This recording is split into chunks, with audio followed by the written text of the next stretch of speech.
Digui?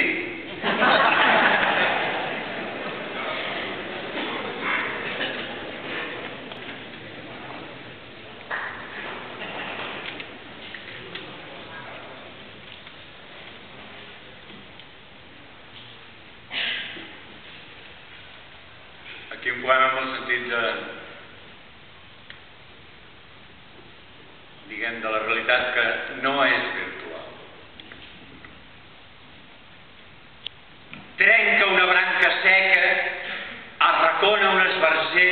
quasi rellisca amb el fang, espanta les mosques, sua, bufa, posa una mà en una pedra per agafar força, mira lluny, mira a prop, mira a terra, passa el riu pel lloc dels rocs, puja a l'altra banda, de quatre potes, com sigui, amb les esgarrinxades, i salta la tanca, travessa el camp abandonat i corre,